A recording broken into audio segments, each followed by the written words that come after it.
Settle in now. Let the day go. Let your shoulders come down from where they have been holding all this time, and let the bed take your weight. This is a quiet story, and it is meant to carry you down into sleep, so you do not have to follow it closely. You can let the words blur. You can let go whenever you like.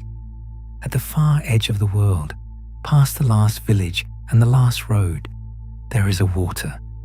It is wide and it is dark, and no one has ever seen the other side of it. The people who live near it do not give it a name. They only call it the Long Water, and they speak of it softly, the way you speak of something you know you will meet one day. For this is the water that everyone must cross in the end. When a life is finished, when the body lays its burden down at last, there is the long water waiting, dark and still, and a crossing to be made, and no one was ever meant to cross alone. That is why there is a keeper.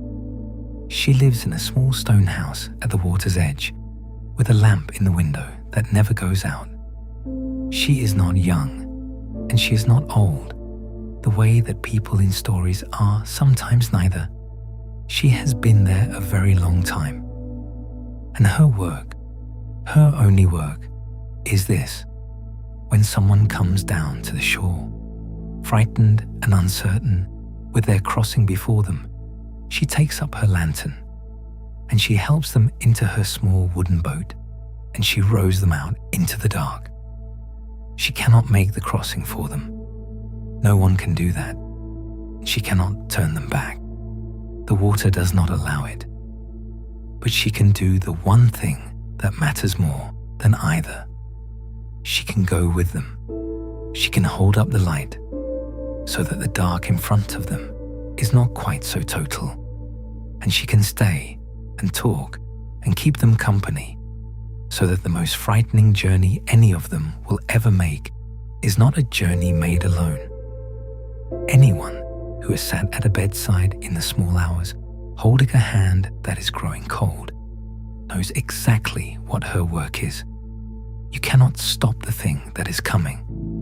You are never able to, but you can refuse to let them face it by themselves. You can be the steady voice and the warm hand and the light left burning. And it turns out that this, the simple fact of company, is very nearly everything. Let me tell you about one of her crossings. They came down to the shore one evening, an old man who was very afraid. He had been strong in his life and proud, and he did not like that he was trembling now.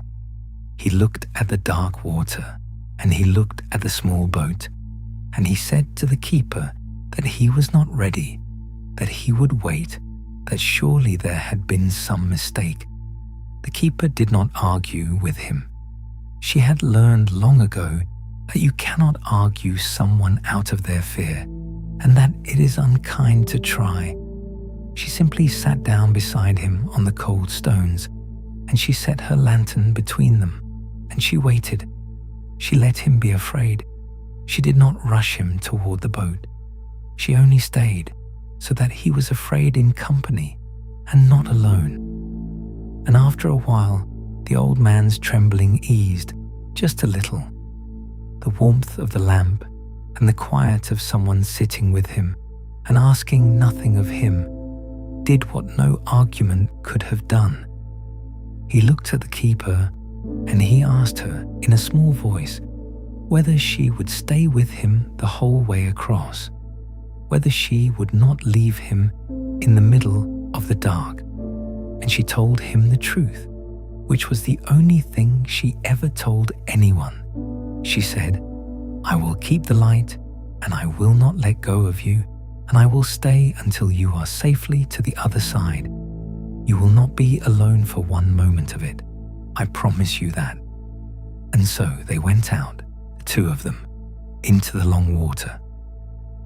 And the dark closed around the little boat, and the far shore was nowhere to be seen. But the lantern burned, and the keeper talked softly of small and ordinary things. And the old man found, to his great surprise, that he was not as afraid as he had thought he would be, because she had been right. The crossing was hard, but the crossing in company was a different thing entirely from the crossing alone. This was her work, night after night, year after year, for longer than she could remember. And it was heavy work, the heaviest there is. She carried other people's fear across the dark, again and again. And it would have been easy, you might think, for her to grow weary of it, and to let the lamp burn low, and to rest. There was a night, once, when she nearly did. She sat in her small house, and the lamp was guttering, and she was tired in a way that went all the way to the floor of her. She thought, I have done enough. Let someone else hold the light for a while. And as she thought it, an old woman she had carried across long ago seemed to speak to her out of the quiet, the way the dead sometimes do in the deep part of the night. The old woman said, You have it wrong, my dear. You think your task is to be strong forever and to never be tired. But that was never the task. The task was only this, to not let go, to keep the light. You do not have to be strong. You only have to stay. And the keeper understood then the thing she had half forgotten, that she had never been asked to save anyone. She couldn't still the water. She could not light the whole of the dark. She could only keep one small lamp burning and not let go of one hand at a time. And that was not a small thing after all. That was the whole of it. That was everything. Because here is the truth that the long water teaches to anyone who keeps it shore. The dark was never empty. It only looked that way from far off to the frightened. Up close in the boat, with the lantern lit, the dark was full of company and full of care, and crossed again by people who would not let each other go. The dark was not a punishment, and it was not a nothing. It was only a passage, and no one, in the end, was ever truly meant to make it alone. So she trimmed her lamp, and she filled it, and she set it back in the window, where it could be seen from the shore. And she did not stop, not because she had to, but because she had remembered what the light was for.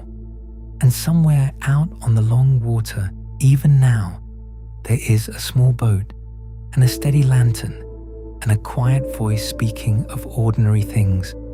And whoever is in that boat, frightened and uncertain, with their crossing before them, is not alone. They were never going to be. There has always been someone to keep the light. And one day, when it is your turn to come down to the dark shore, you will find that it is so. You will find a lamp already burning and a hand held out, and a voice that says gently, You will not be alone for one moment of this.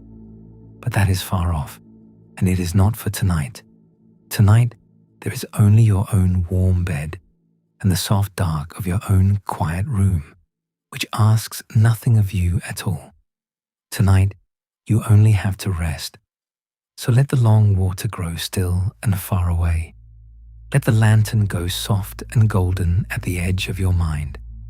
You are safe, and you are held, and there is a light that will be there when you need it, and it is not needed yet. Close your eyes, let go, and rest.